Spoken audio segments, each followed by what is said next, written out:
Последние новости из Туркменистана. Читайте нас в Телеграме и не забудьте подписаться. Нравится то, что мы делаем? Поддержите нашу работу. Туркменистан занял 3-е место среди стран мира по количеству трудовых мигрантов в Беларуси. Об этом свидетельствует статистика о миграции за 2023 год, опубликованная МВД Беларуси. Опережают Туркменистан лишь гораздо более крупные Россия и Китай. Так, в прошлом году в Беларусь въехало 3243 трудовых мигранта из России, 2370 из Китая, 2087 из Туркменистана и 1369 мигрантов из Украины. Но стоит отметить, что в России проживает более 145 миллионов человек, в Китае 1,4 миллиарда, в Украине 41 миллион.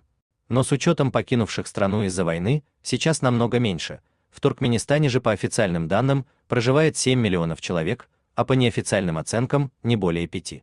То есть Туркменистан вошел в тройку лидеров вместе с гораздо более крупными странами. Если рассчитать количество мигрантов на число жителей, то Туркменистан уверенно и с большим отрывом займет 1-е место. Стоит отметить, что в июне 2023 года начальник Департамента по гражданству и миграции МВД Беларуси Алексей Бегун заявил о существенном сокращении числа трудовых мигрантов. Из-за санкций и иных экономических факторов число работающих в Беларуси иностранцев снизилось с 20 тысяч в 2018 и 2019 годах до менее чем 11 тысяч в году 2022. В июле 2023 вступили в силу упрощенные правила въезда для трудовых мигрантов, и вот теперь год спустя объявлено, что за 2023 год в Беларусь въехало в общей сложности 13,5 тысяч иностранных трудящихся. В опубликованной статистике также говорится о количестве иностранцев, совершивших преступления. 1-е место с 683 уголовно наказуемыми деяниями занимают граждане России, что составляет 59,5% от всех иностранных преступников. На 2-м месте находятся граждане Украины, совершившие 125 преступлений, 11%. Туркмены занимают 3-е место с 60 преступлениями или 5,7%. На 4-м месте находятся граждане Казахстана, совершившие 27 преступлений, то есть 2,4%. Кстати, Казахстан также многократно превышает Туркменистан по численности населения, там проживает 20 миллионов человек. Раскрыта также информация о видах деятельности иностранцев.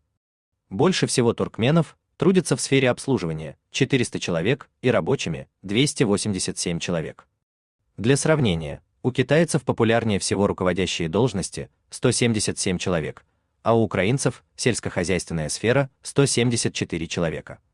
До конца 2023 года в Беларуси действовала схема, по которой представители самых востребованных профессий не должны были получать разрешение на работу, а могли сразу же трудоустраиваться.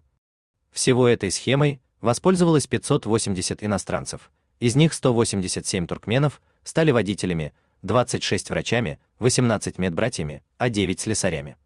Неизвестно, почему в Беларуси количество мигрантов-туркменов существенно превысило число трудящихся из других стран Центральной Азии.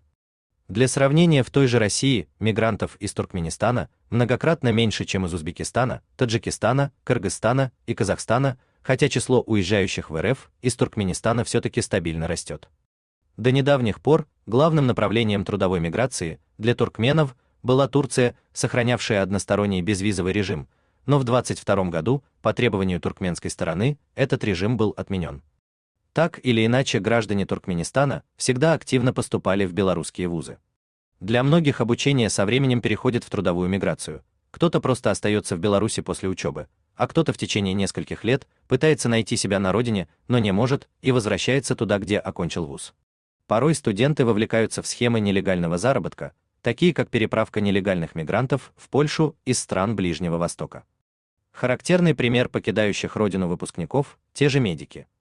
В Туркменистане иностранный диплом трудно легализовать. Устроиться на работу можно лишь с помощью связей и взяток, а условия труда оставляют желать лучшего.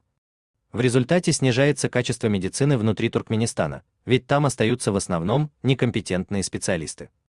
Хотите поделиться важной информацией? Пишите нам в секретном чате Телеграма. Мы никогда не раскрываем свои источники и гарантируем полную анонимность.